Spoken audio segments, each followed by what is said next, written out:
You're listening to the Adventure Sports Podcast. Thanks for adventuring with us as we discover what incredible athletes and outdoor enthusiasts are doing all over the world. Now here's your host, Curt Linville. Hey friends, welcome to the Adventure Sports Podcast again. I have Rory Ginsburg with us today, and I'm calling Rory the Mystery Man. And the reason is because I tried to research. I like to know what guests have been up to a little bit, and I don't know much about Rory, except he kept suggesting guests for the Adventure Sports Podcast, and I finally said, well, Rory, who are you? And he sends me a picture of himself riding on a reindeer in Mongolia, and I thought, okay, he's got stories to tell, and turns out he's a real enthusiast in helping the everyday people find adventure. And so we're just going to wing it. We're going to learn about Rory and what he's up to, and welcome to the Adventure Sports Podcast. Hey, Curt, I'm happy to be here. I've actually been a long-time listener, hence why I keep sending cool people your way, because what better way to find out about my friends? First of all, where are you? I'm in San Diego, California. That's been my home for about 7 years. It's a pretty solid playground if you've ever made your way down here. Yeah, I've been to San Diego years ago, but regretfully it was for a big corporate training and I didn't get to play much, so that's a bummer. But I have heard such great things about it. What a place. Yeah, it seems like it attracts a lot of people who chase lifestyle rather than work style, and so that brings a certain kind of person your way. Yeah, for sure. And I like the way you said that, lifestyle instead of work style. There are a lot of listeners to the Adventure Sports Podcast that are doing both, and I have to throw myself amongst those people, right? I'm chasing lifestyle and work style, and I always have. And so this could be the episode for the everyday people who want to do adventure, who haven't found a way to do it full-time professionally or any of those sorts of things. So we should dive into some of that. But first of all, let's get a little background. I jumped on your Instagram, and I see you in places all over the world. Riding reindeer in Mongolia is one of those, right? Rafting the Grand Canyon is another one of those. Places I couldn't even identify. Who is Rory? What are you up to? I really live by that jack of all trades, master of none motto. I always say I never want to be picked last. So I kind of have a pretty wide array of things I like to do without getting too focused on any one of them, because to get pretty good at things is pretty not too hard. To get really good at things takes a lot of time. It does. So, I just rafted the Grand Canyon and it was amazing, but I'm by no means a professional kayak guide or anything. And, I love horseback riding, but, I'm not doing show jumping or anything like that. So really, I just kind of like to think about what sounds fun, and then I'll shape an adventure around that. So, I host an annual rafting trip, and a bunch of my friends don't know how to raft. And so what better way to get them into rafting than to put these skills I'm learning to help them come, right? There's that Wow. famous saying that, you've really got to know something well once you can teach it to others. And so I like to get out into places and learn things for myself, and then take them to my community that I live in, and help get other folks to join on adventures. I think that's a big calling of mine, is to open up adventure to other people. Okay. And to join them with it, Sure. Well, there are all sorts of barriers to having an adventure-focused lifestyle. For some people, adventure is just in their heart. Nothing could hold them back. I get the feeling you're one of those. For other people, they need an invitation. They might need someone to pave the road a little bit, show them the way. So is that what you're talking about? Yeah, I'd say so. I mean, it kind of does stem from my background. Just like you, I have a regular job, a couple of them, actually. San Diego's not the cheapest place to live. So I have a few different jobs in like the IT sector I work in. And then I also run a nonprofit, and we organize like large festivals and all sorts of kind of crazy experiences here in San Diego. And everything from like 1,000-person, events and art exhibitions and music festivals and things to, Lake Powell retreats with 100 people and a bunch of houseboats and everything in between. And so, it's these two worlds, right? This world of ideating and creating unbelievable experiences, and then the world of, all right, what's going on with your printer? Let's figure this out. Right. So, I definitely find that, and I know a lot of folks find themselves in the situation of the drudgery of the day to day, right? Yeah. Is really well balanced when you have something to look forward to or something to build towards, right? I'm from Texas originally. Growing up there was a great experience, but it definitely is very much a lifestyle of work, get home, watch, throw on sports, maybe drink a beer, rinse, repeat. And, there's nothing wrong with that. But for me, I felt the walls were closing in, right? Yes. And so, I can do that first half of the lifestyle, work, get your things done. But for the second half, I need an exciting thing to look forward to or something to build. I almost enjoy the thinking about and planning the adventure as much as actually doing it. And so, I think a lot of people, even if they don't currently live their life that way, I think a lot of people have that drive, even if it hasn't been explored. And so, yeah, I really am excited to kind of talk about just how you can, it doesn't have to be something as crazy as riding a reindeer in Mongolia, but just how you can pursue that lifestyle a little bit more in your day to day. I think unless you live in Mongolia, just the word Mongolia sounds like an adventure. I have heard so many adventurers say it's their favorite place on earth, and it's count me amongst them. It's remote. It's not necessarily caught up with a modern world. It's a place where you can have real meaningful cultural experiences, and I've also heard beautiful things about the people, just being so welcoming and inviting. And let's start with adventure travel and what got you to Mongolia. Let's hear that as an example of the adventures that you like to do. Sure. So it's kind of an interesting story. I kind of chunk my life into little sections, right? I'm 31 now, and so I feel like I kind of live my life in little 5-year sections. Any more than that, I'm like a goldfish. Any more than that, I can't even imagine what's around the bend. So in my 20s, I had a very different life in my early 20s. I was in Texas, college lifestyle, those things. But at my mid 20s, I moved out here and really started pursuing this current lifestyle I have. And I just always knew I needed to do like a big, almost year-long travel trip. I'd done a few sort of like that in my younger days, but I really needed to do a trip to Asia. I'd never been. And so I told myself before I turned 30, I would either take a leave of absence from work or I would leave work, one or the other, and go just on a parts unknown, 9 to 12 month trip through Asia. And everyone in my life was not surprised at all when I told them I was going, except my work. So they weren't so happy. So I had to take, we'll call a leave of absence. And yeah, headed out for just 10 months of solo travel backpacking. Wow. Okay. And ended up all over the place, many wild places like trekking in Nepal and, motorcycling through Vietnam, and had never ridden a motorcycle before. What better place to learn than the craziest biking place on earth? And so, yeah, I did about 2 months and, 3,000 miles of driving through Vietnam. And I just remember one day I was looking at Instagram after a very long day on the bike, and this video comes up, and it's all these crazy scenic places, like massive vistas and giant lakes and all sorts of things. I was like, what is this place I'm looking at? And at the end, it said, come visit Mongolia. And I was like, Mongolia was not at all on my radar, but well, what better time in my life will I have to go to Mongolia? And in the space of about this 3-minute thoughts, I then thought, well, I haven't ridden a horse since I was like 10 years old. I've always wanted to do that. What better place to ride across the country than Mongolia? And so in that a lot could happen in 3 minutes. In that 3-minute period, I decided I would A, go to Mongolia, B, buy a horse and ride across the country, and C, survive. So there are a lot of people out there who are cheering for you, Rory. They're going, yeah, man, this is my kind of guy. And there are other people are going, you got to be kidding me. I swear, I'm a pretty normal person.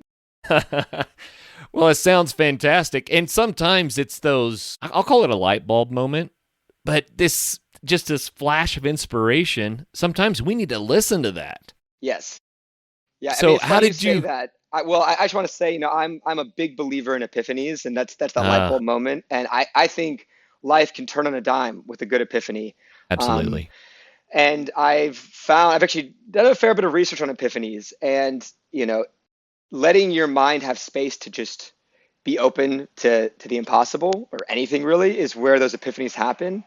And when they strike, take them. Don't just brush it off with something else. So just give yourself some space to sit and think and be open to what comes. And if epiphany comes, it's there for a reason. And you can almost feel your your DNA level core changing towards that idea. And a lot of energy and inspiration and beauty can come out of those things. I've experienced that. I've seen it many times. So for any listeners out there, if you get a good epiphany today, run with it.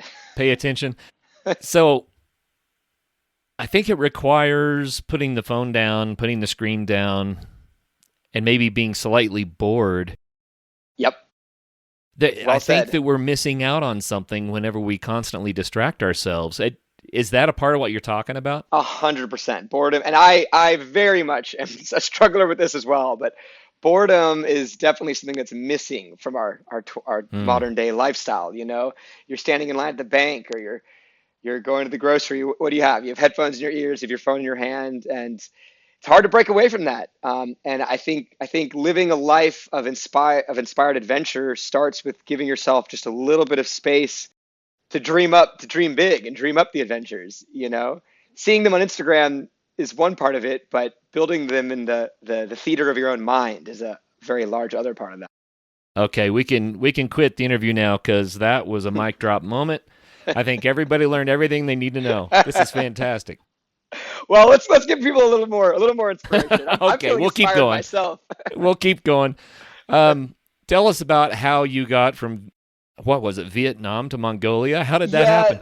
there was a few other sojourns to other countries in between, but I found myself in Indonesia, kind of doing a lot of free diving and other sorts of things you do out there, and that's a whole nother episode of that paradise Wow. country. But Yeah.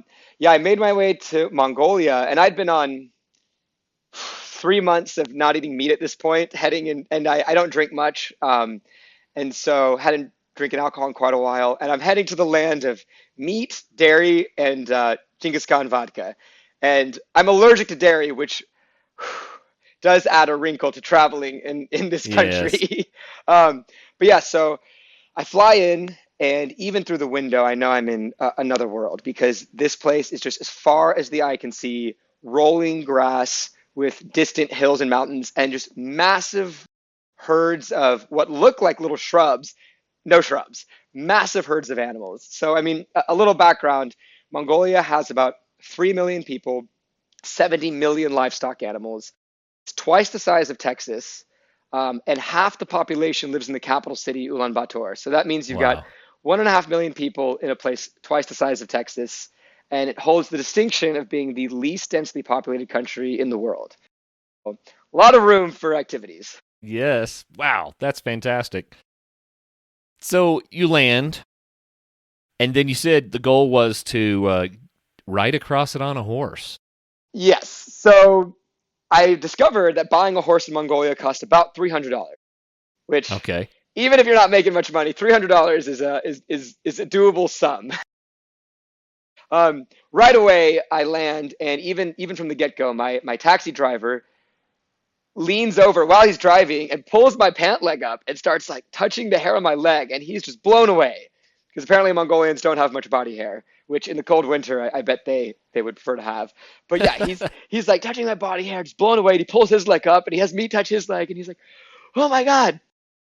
I should add, he does not say anything in English, because, as I came to learn, Mongolians know very, very little English. Hmm. Um, and I get to Ulaanbaatar, and right away, it's not what I'm expecting. This is a massive, heavily polluted, very cosmopolitan, industrialized city. Um, and sometimes it has the worst air quality in the world, because of burning lots of coal and dung to stay warm. But when I Yeah. was there in the summer, it was very lovely, actually. Um, and so, yeah, my plan is to go on this grand adventure. Um, and I had reached out to some Facebook groups I discovered of backpackers in Mongolia. I have to say, across 10 months of travel, meeting probably thousands of travelers, I met not a single person who was going to Mongolia, which is either very good or very bad sign. Right. Turns out it was a good sign. And so I post to these Facebook groups and I'm like, hey, I'm thinking of, riding across Mongolia. Don't know much about horses, but have a very can-do attitude. And I do want to say one thing on that. A lot of adventures I do, I have to say they're a bit out of my depth. The Grand Canyon experience, perfect example.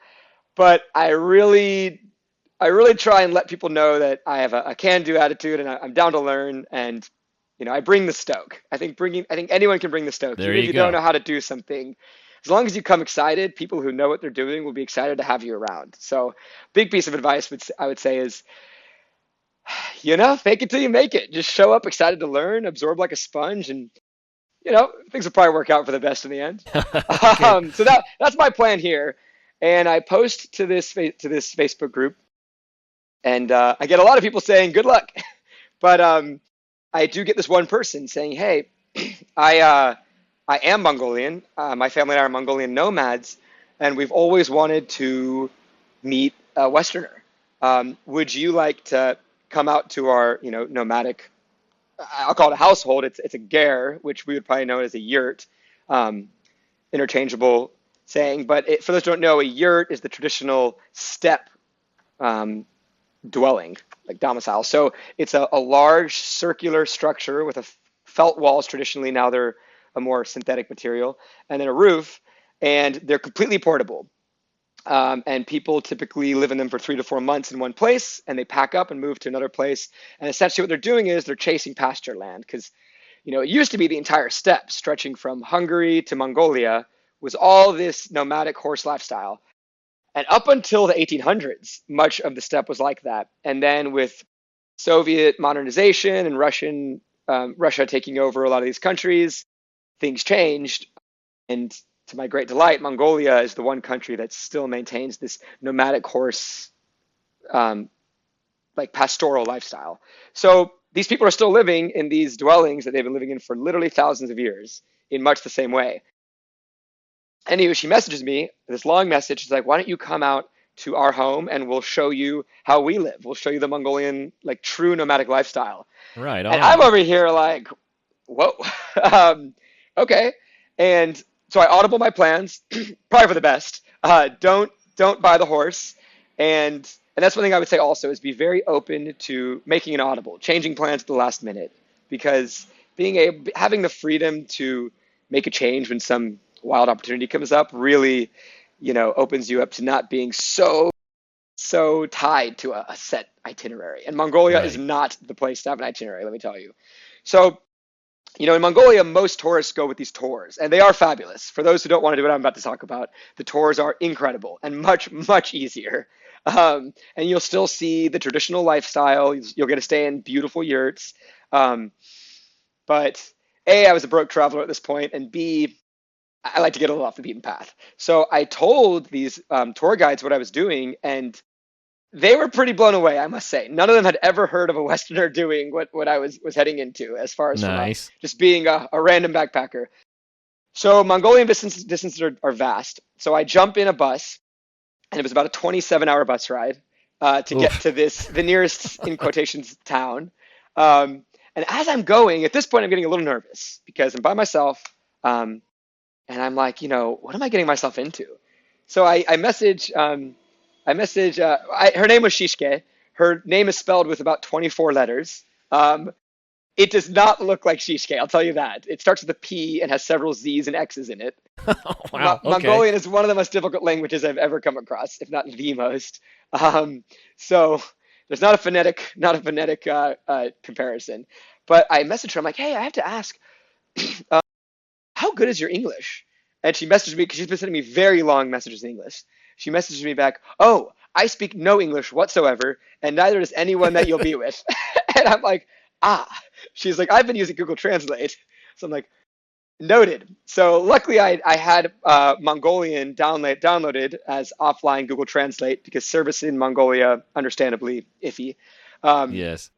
And so I arrive in this dusty town, no paved roads, and we get in this house. And then we meet. It's a little awkward at first, but we're very excited. And then she's like, yeah, we're going to get picked up sometime in the next 3 days to head into the hinterland. In So the I'm next like, 3 days. in the next 3 days. So this is a very quick understanding of how travel in Mongolia works. Things operate not on a 1 to 3 hour timeline, but a 1 to 3 day timeline. Right. So I'm just sitting in this house with this Mongolian nomad woman and her really cute little daughter. And yeah, it was about 2.5 days wait. And so that's why I recommend, if you're going to do Mongolia on a time crunch, do the tour. Everything Right. operates on schedule, more or less. If you're going to do the nomad route, it's a good exercise in patience. But we get into what I discovered was the classic Mongolian countryside mode of travel, which is the trusty Prius. I would say about 70% of the vehicles I saw in Mongolia were Priuses in the countryside. Really? The other 30% being motorcycles. So lots of Priuses. They're pretty hardy, I have to say, because you have huge distances between gas stations. Yeah. Okay. So yeah, we head into the countryside, and immediately, within 1 minute of leaving the town, that's it. No power lines. You are in it, like in just the wilderness. I would best describe the country is different in different areas. The far west is more mountainous. The far south is large desert. But where I was in the center and the north, picture the world's largest golf course with just the most beautiful, very small mountains and rivers you've ever seen. And it's illegal to fence most of the land in Mongolia. So there's no fences anywhere. Wow. The drinking water is very clean for the most part. And Mongolian nomads are allowed to set up their yurt essentially anywhere. They pay an annual $500 tax, and that's it. You can set up your yurt anywhere you want, and yeah, do your thing. And folks That's some have cheap rent. cheap rent, very cheap. And you're basically never going to get in a car wreck with another car. You will get in a wreck with a horse or a goat or a sheep, because you'll see these herds of tens of thousands of animals. Like, if you've ever seen Hidalgo and you see those huge herds of horses, it's like that. You turn a corner and you see 5,000 horses just mulling about. And so we start driving, and then we get to this yurt, and suddenly I'm in it. I had luckily gone to the Mongolian flea market in Ulaanbaatar, which, if you ever want to outfit a cavalry army, that is the place to go. You will see just rows upon rows of saddles, bridles, everything you need to be out in the country. So I'm fully kitted out in my Mongolian robe, my boots, everything, and they loved it.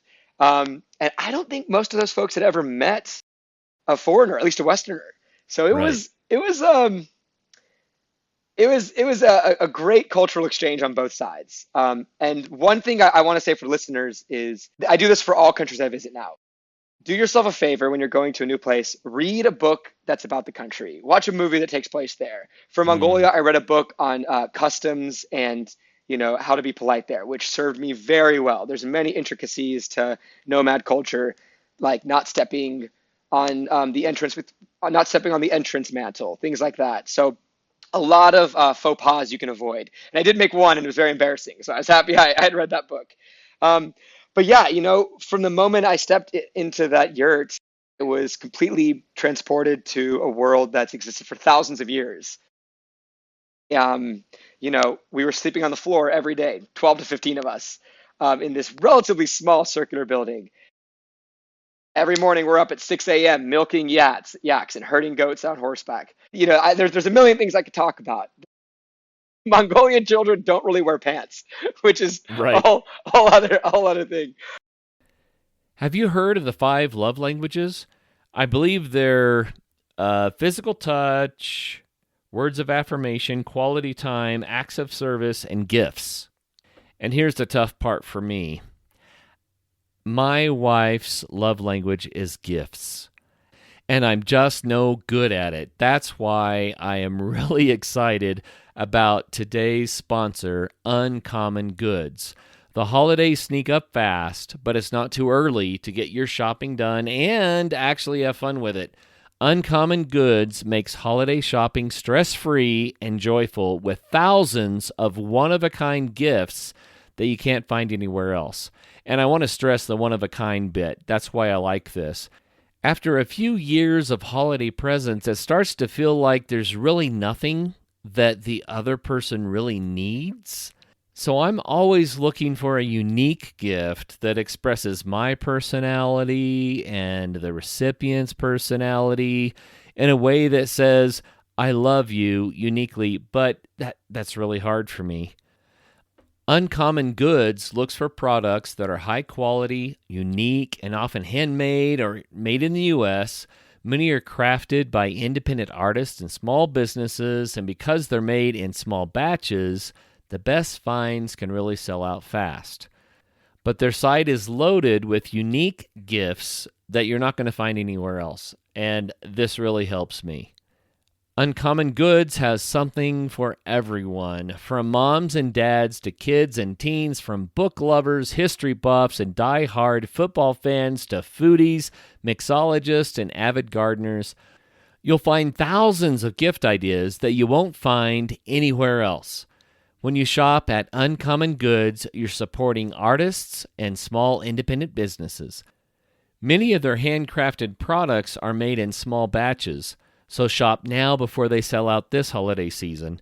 And you know how I'm always talking about doing things that matter, that make a difference for others, even in your adventures? Well, I love this about Uncommon Goods. They give $1 to a nonprofit partner of your choice for every purchase. And they've donated more than $3 million to date. That's fantastic. So shop early, have fun, and cross some names off your list today. To get 15% off your next gift, go to uncommongoods.com/ASP. That's uncommongoods.com/ASP for 15% off. Don't miss out on this limited time offer. Uncommon Goods. We're all out of the ordinary.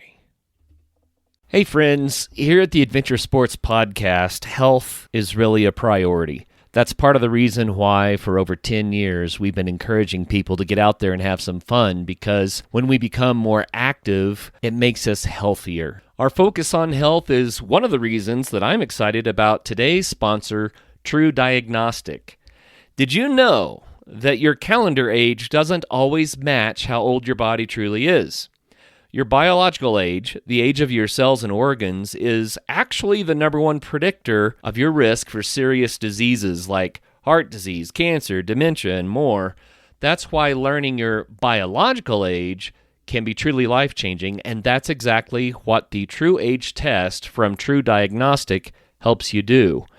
It's a simple at-home test. You just prick your finger and then use the provided packaging and a prepaid envelope to send the sample in for testing.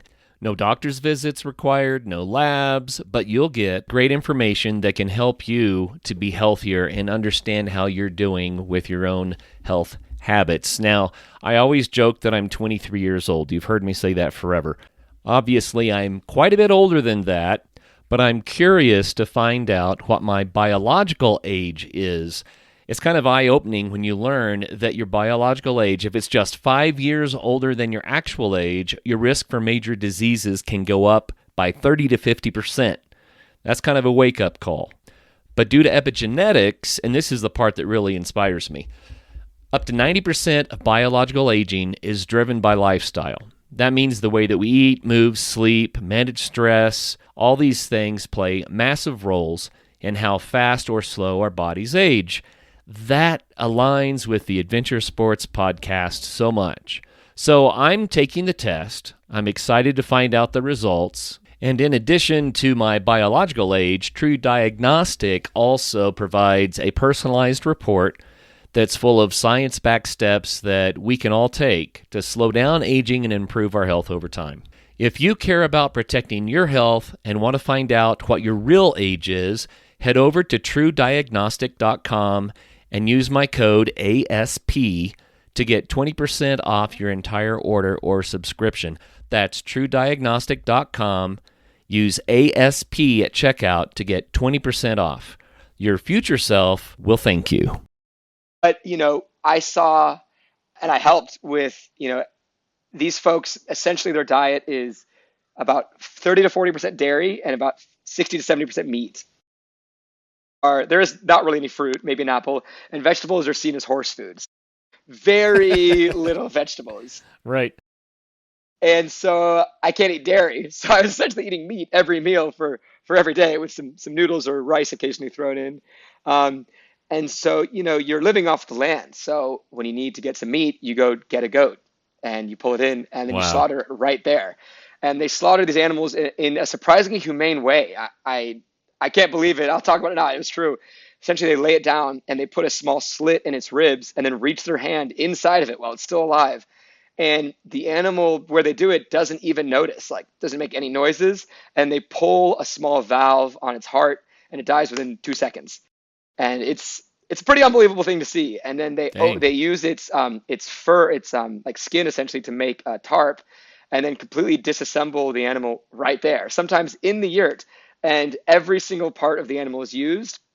Um, and it's actually a pretty beautiful thing to see compared to our somewhat sanitized way of eating meat in the U.S. Um, and yeah, I mean, I'm not a huge fan of organs, but organ stew, fresh out of the sheep, is pretty tasty, I must say. Um, Wow. and yeah, so this life kind of continued for a few weeks. I spoke zero English the entire time, um, getting by with a very, very bad Google Translate, but I got very good at charades. Um, and just some reflections I had living this nomadic lifestyle is that we think we have it all here in the West, um, and there's this, and I myself am very much a consumer. That the stack of Amazon boxes on my doorstep can attest to that. But we're always looking for that next thing, right? We think this next product will make us really happy. This next job, this next car, whatever it is, even this next trip, and living in this lifestyle really showed me what for lack of a better word, a simple lifestyle can do as far as clarity and Mm. connectiveness. I went to this place with journals and books thinking I'd have abundant free time to myself and to reflect. And I was most worried about being bored. And I think my first the first time I had even 5 minutes to myself was about a week into this experience. You know, Wow. you've got 12 people living in one yurt together. So Right. um, there's always something to do, whether it's doing work out with the animals or getting water or just sitting and talking and laughing. The amount of laughter I heard in this yurt is unbelievable. Um, and um, I would say that I had some of the most clarity of mind I've ever experienced out there. And that's something I chase in all of my adventures, is that sense of stillness that comes when the wind stops and your heart stops racing and all you can hear is like the clicking of your own thoughts, right? And that's Yeah. where it's a difficult place to get to. And I think that when our monkey mind is occupied, whether it's something as simple as meditation or something as exhilarating as galloping a horse across a field, there's really pure moments of clarity that come from that. Um, and yeah, so I find this lifestyle leads to a lot of that. Um, so, anyways, we went through all, many things happened. I did learn the perils of riding a Mongolian saddle. A Mongolian saddle is made of nothing but wood, and there is Ouch.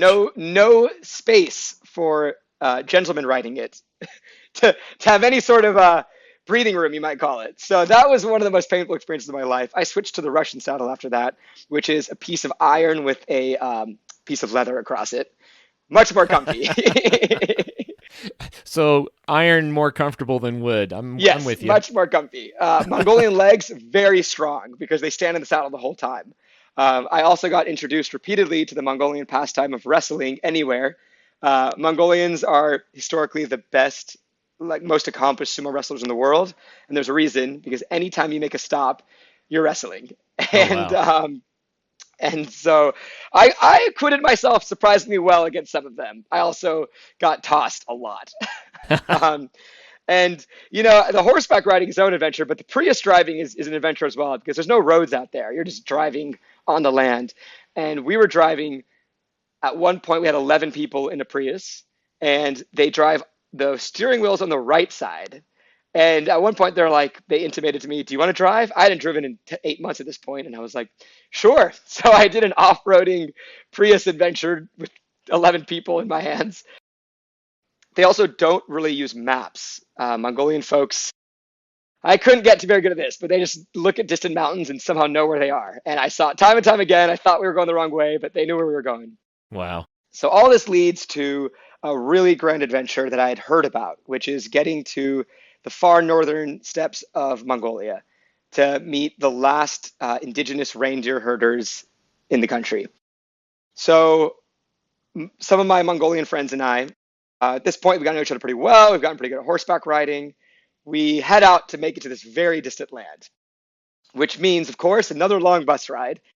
The worst bus ride I have ever experienced. It was a old Russian 4x4 van, 6 seats, 12 people, 15 hours of bone-jarring off-road riding. Once again, doing the tour style does come with its own benefits. And we get to this place. And out there's no like calling ahead for how I was doing it. No calling ahead, you just show up. So we just show up at this place. And my Mongolian friends book us some horses and we start riding. And the Siberian nomads have no idea we're coming, of course. So we just start riding. And 8 hours of riding that day. And it's getting pretty dark. It's like 11 o'clock. And I'm like, we're on the side of a mountain. And there's a lot of snow up ahead. And well, we keep on riding. So we ride through the night, over these snowy overpasses.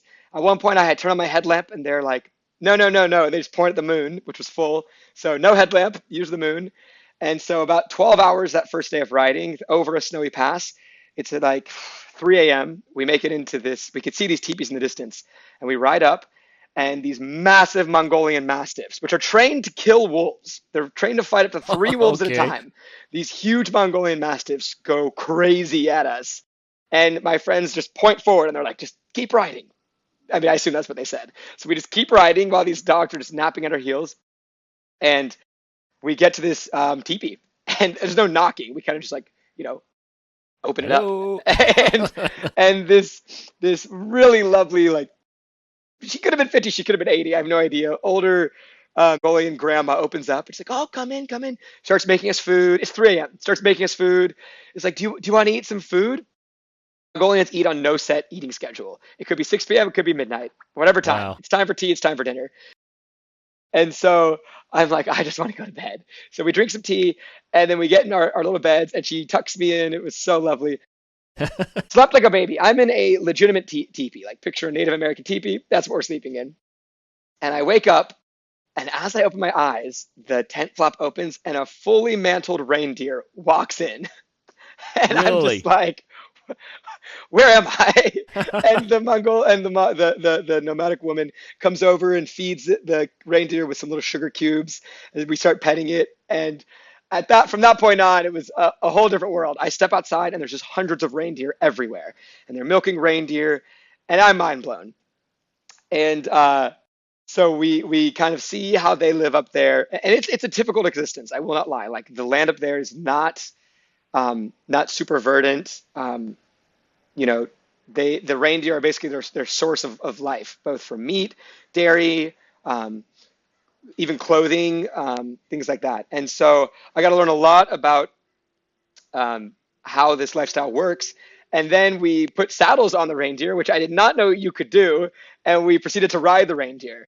And I have some hilarious videos. I'm with these expert nomadic horsemen, 50 generations of riding horses. And they're over here trying to ride these obstinate creatures, trying to get them to go in a straight line in a zigzag formation. And we ride these reindeer to a huge waterfall, which just that sentence alone makes me smile every time I think of it. Yeah, seriously. And so jump in anytime, but I'm just No, you're doing great. I'm enjoying this so much. So ride the reindeer to the waterfall. So we spent a few days with the Mongolian folks, and eventually they tell my friends, like, hey, we're going to go ride to the next reindeer, the Rix reindeer tribe, which is another day's ride. And they're like, hey, we actually need to deliver some of these reindeer to them. Can you just take them for us? So now we're on a we're on a mission. So we take a few of the reindeer with us. We're back on our saddles. I wish I could send a photo to everyone listening, because just picture a massive, as far as the eye can see, valley. And we're on the top of this hill with mountains ringing it, and a massive river cutting straight through, and there's not a ounce of development, not a piece of trash, clear skies as far as the eye can see, and then in the very, very distance, a little village of teepees with smoke coming out of them. It's like something out of a novel. And Mongolia's nickname is I believe it's the land of the great blue sky, and it has that nickname for a reason. So we ride to this next village, and I had an interesting experience in this one because at the previous village, I felt so connected, and everyone was so connected to their life, and I felt just they had a sense of purpose of what they were doing.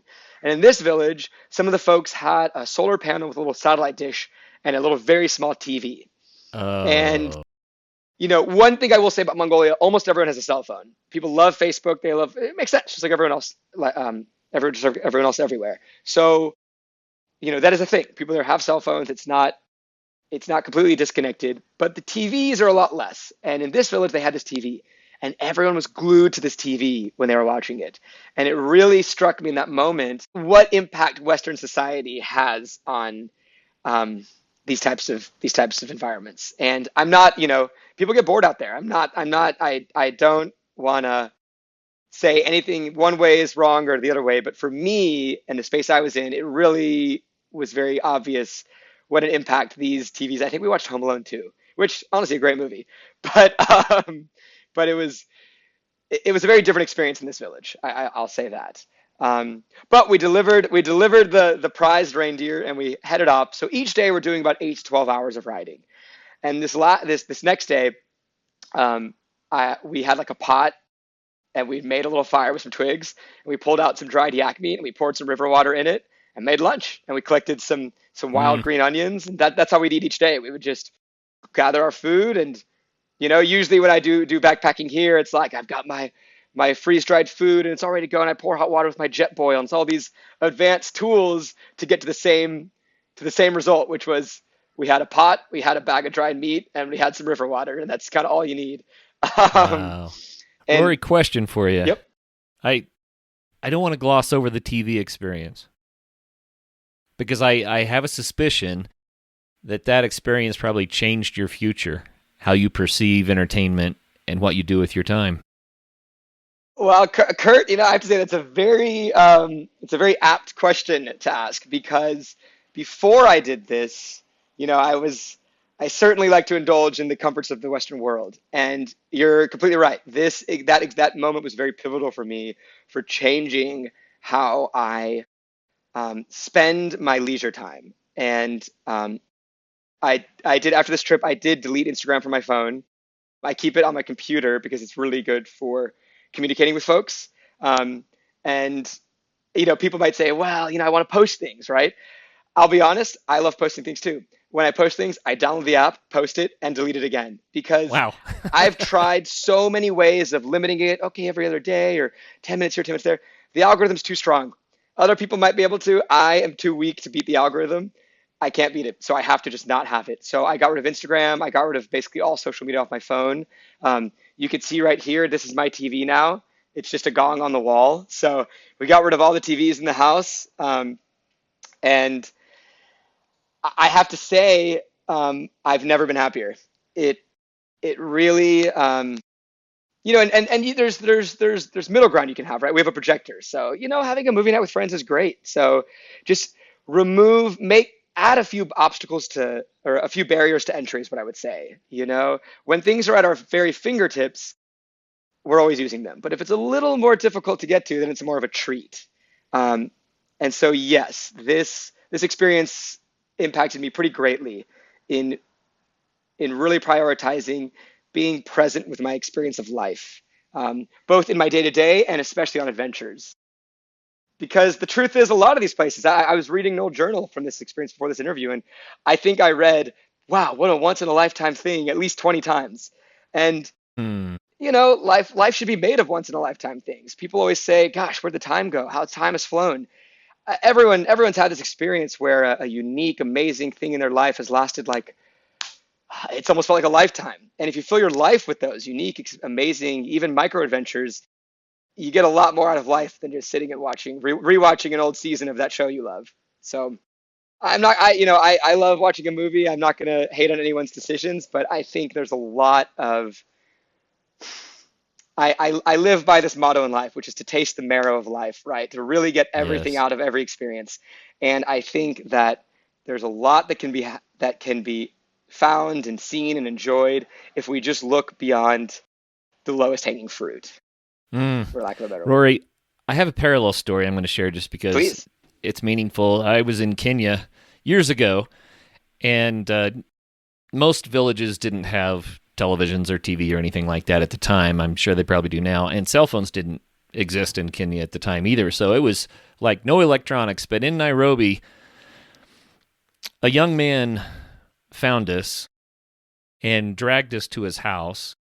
And this is a sidebar, but he had a bunch of buddies that were behind the bushes waiting to jump us, and he called them off. And I was like, oh boy, that was close.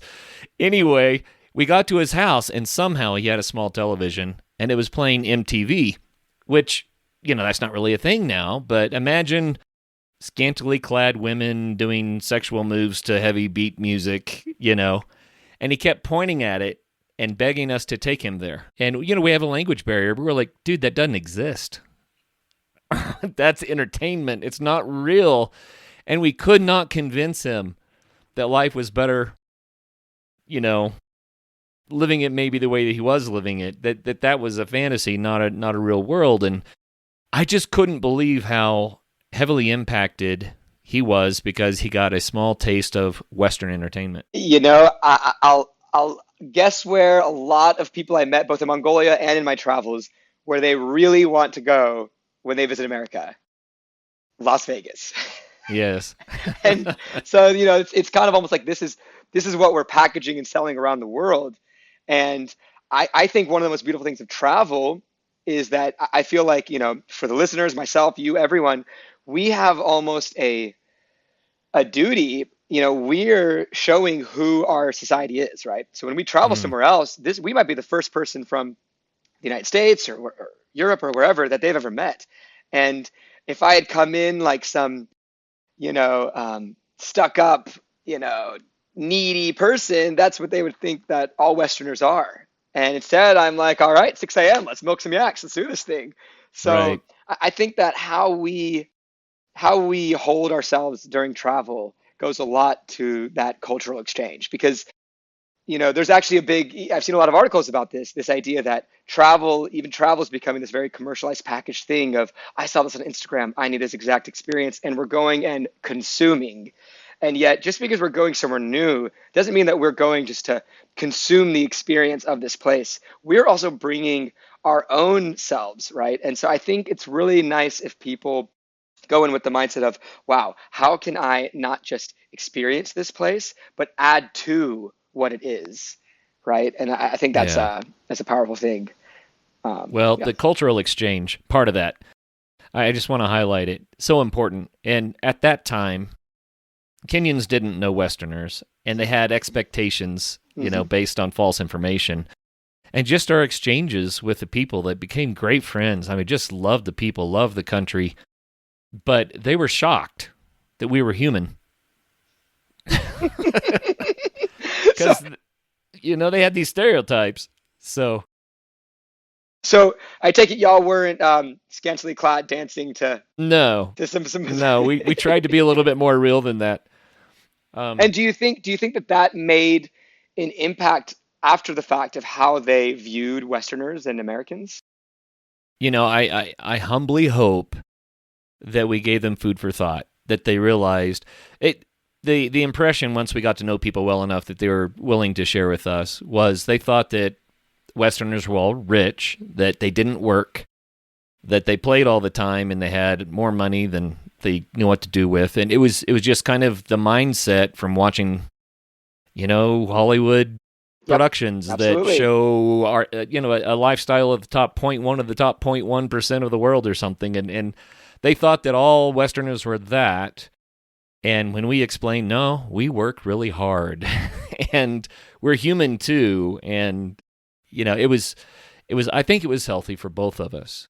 Absolutely. That's my hope, right? I think that's just a great example of the power that travel can have just for everyone, right? For ourselves and the folks that we meet along the way. And just like that, staying open to, hey, let's go on some random side adventure that could end poorly but could end great for us. Like being open to that. And I bet y'all were pretty excited, and I bet the person you're with really liked y'all because of that. And so that's why he called off his goon friends. I think so. I suspect there's a few times I've avoided a good stern shakedown just by kind of winning over my host. Yeah. Um, Just being friendly and letting them know that you're there with them and that you're human too, and that you care about people. And yes. a long way. Yeah. And so, I mean, just to close out the Mongolia thing, I could talk ad nauseum, but the end of that reindeer experience was we geared up and we had a long 8-hour ride with a lot of galloping. Mongolian horses are semi-wild and they can ride they can ride hard for like 30 miles. It's unbelievable. And so we did some hard riding that day. And I just remember putting my headphones in and listening to Lord of the Rings as I'm just dead galloping this horse in my robe, and just thinking to myself in that moment, like, wow, this is a peak life experience. Yes. Where do I go from here? And so I did that day. We actually met a Frenchman who was mired in the mud. He had a horse with all of his gear, and he was doing exactly what I had wanted to do, riding a horse across the country. And I just remember he asked how far to the next village, and we told him about 7 hours of hard riding. And this forlorn, dejected look comes over his face. And in that moment, I was like, boy, I sure am glad I didn't go with that first plan. The guy's probably not eaten in days. Well, he made a tragic mistake, which is you need 2 horses, one to carry your gear, one to carry you. Yes. Wow. Okay. But yeah, many more things went down in Mongolia. I ended up getting a motorcycle and off-road motorcycling for weeks, crossing some pretty treacherous flooded rivers on that, and wow. went about a month without speaking English, except for here and there. I went to Tokyo after, and I'll tell you this: going from Mongolia to Tokyo is quite the culture shock. Yes. But yeah, so I would say if you've ever thought of going to Mongolia, go now before the secret gets out. It is still very much a raw experience, and you don't have to go do anything as crazy as I just said. Even the tours are a unforgettable experience. Yeah. Okay, that was beautiful. You just gave us such an amazing taste of what real adventure travel is about, and so many tips in there that were nestled in the stories about how to make it what it can really be. And I'm kind of blown away by it, Rory, just to be candid, but why? Mm-hmm. Why? It's a good question. It's a good question. I ask myself this. I ask myself this as well, and I think it ties a lot back into what I was saying of breaking from the norm, right? Breaking from the routine. Mongolia is just one great example of what that looks like, right? What I really want to talk about in here was how anyone can find great adventure, and this is just it. We work our day-to-day jobs, we save up money, we do the things we need to do because life is made up of a lot more than just filing your TPS reports and Yes. making dinner and going to bed and rinsing and repeating. There's very few places that you can experience things that are so unlike what you do in your day-to-day than by simply getting on a plane or getting in a car and just going to a totally different place. Even in America, you could drive to rural Arizona, or you could go to Alaska or anything in between, Right. and experience a totally different world. And what it brings for you, I find every time I do a grand adventure, I come back with a deep sense of appreciation, first off, for my life, because I don't want to sugarcoat things. That travel in Mongolia, and much of the travel I've done, is extremely uncomfortable and extremely arduous at times. And I think to myself, wow, when I get through this, I'm going to appreciate both this experience and my life so much more. And that's the truth. And you get that buzz and that glow afterwards. Part of it is that just getting that sense of fulfillment. And part of it is, I have a good friend who said at the end of the day, life is all about the stories that we can tell, both ourselves and to others, right? And our life is made up of these various stories of what makes up our life. Um, and I think there's a lot of truth to that. That being able to look back on life without regret is a really beautiful thing. And how many times we hear stories of the richest people in the world being mired in depression, right? It's because that's been their focus, right? And when people focus their lives around building community and building family and chasing things that get them excited, that's for me is the recipe for a really happy and fulfilled life. And for me, they go hand in hand, right? Hmm. Thinking up these crazy experiences and then bringing people in my life on them, right? That's that shared experience um, that really imbues a sense of fulfillment and meaning into life. Even I the difficult agree. stuff. Sometimes the most difficult stuff is the best part.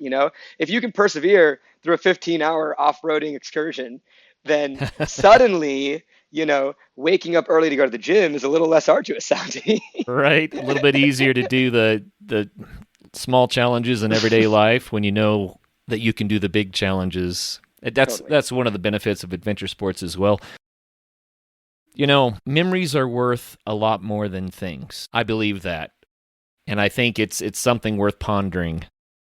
If you're going to spend your money on memories because they'll travel with you everywhere and they won't load you up, load you down. And I really believe in that. And there's so many organizations out there that are trying to sell you an experience.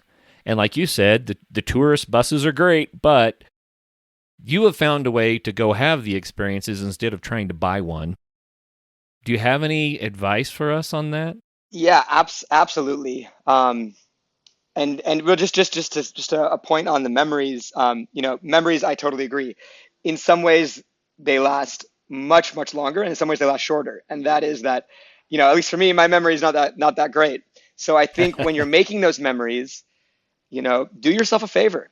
Take some photos, make a little video journal the experience, journal what you're feeling in that Yeah. moment.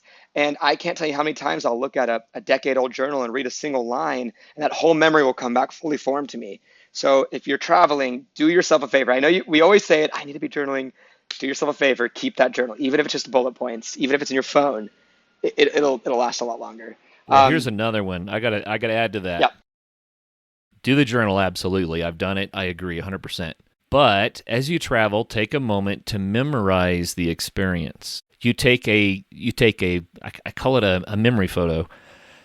Look at the area around you and close your eyes and imagine it, and then open your eyes and see how close you were. Do that 3 or 4 times, and then soak in the smells, the temperature, what you feel on your skin. Feel it, absorb it, observe it, and it's a memory photo that you can revisit. Kurt, I'm laughing because I do that to the T exact same thing, and I've never had a name for it, and I now have memory photo to attach to it. So thank There you. you go. I will second that. It is it.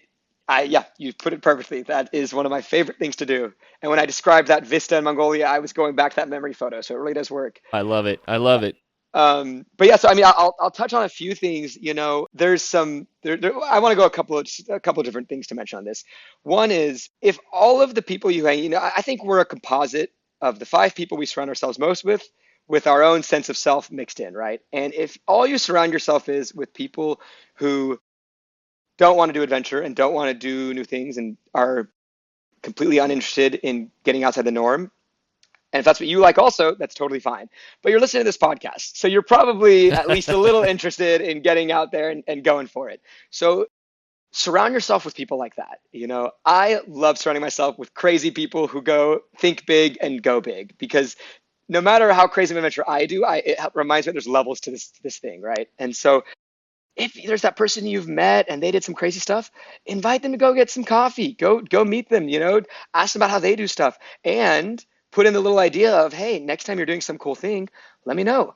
I'm totally game. I'm sure I'm good at whatever you're going to do. And then if they invite you, I always wanted to learn to sail, and then I got invited to go sail. I had no idea how to sail. So I watched a bunch of YouTube videos and then got there and pretended I knew what I was doing. And eventually they put me on their sailing team. So Nice. that's just one example of fake it till you make it. So that's one thing. Just decide what it is you want to do and then go out. There's groups called Meetup. There's things online. Go online and find the groups that are doing what you want to do. That's one way. Or if it involves travel there and look for a Facebook group of people who are doing what you're doing and meet people that way. A big one is it's almost a game for me to see how affordably I can do epic adventures. So, you can make travel, for anyone who says that travel is too expensive, you can make travel very, very affordable. If the flight's expensive, get some credit card points. If the travel is expensive, go the local route. I guarantee you, if you're in a place and the locals are traveling, there's a way to do it cheaply, because that tourist bus that's $300 is probably about $6 if you're willing to rough it for the tourists, for the local one. And let me tell you, there's not going to be AC, but when you're wedged between chicken crates and a bag of potatoes, you're going to get the local experience. And in the moment, it might not be that cool, but afterwards, you're not going to remember the AC. You're going to remember that wild locals only experience that you had. So that's a big one. And I think a really big one is just, we talked about epiphanies earlier. And I had a big epiphany when I was younger. And believe it or not, I used to be a huge couch potato. I just laid around watching TV all day. It was very messy, unorganized. And I had this epiphany in my early 20s that, anything that we want in life is achievable. That's just it. And all it takes is the activation energy to make it happen. Right. And the more people that we can get involved on whatever it is we're trying to do, the more activation energy and the more bandwidth we have. And in that moment, I just realized, I have a lot of crazy adventures I want to do. I have a lot of these wild ideas. I'll put in the activation energy and I'll make it happen. And since then, I've really lived by this idea of, thinking of something and getting people involved in it to both distribute the cost and the effort and to share in the experience. And so all that is to say, if you have a wild idea, be that spark of energy to activate it, right? If you have some cool trip in mind, don't sit back and wait for others to do it. Start planning it, put it together. ChatGPT, honestly, your AI is a great tool for this. It can help you lay out what organizing this would look like. And then you can get your friends involved, right? Some things can be so cheap if you split it between 10 people.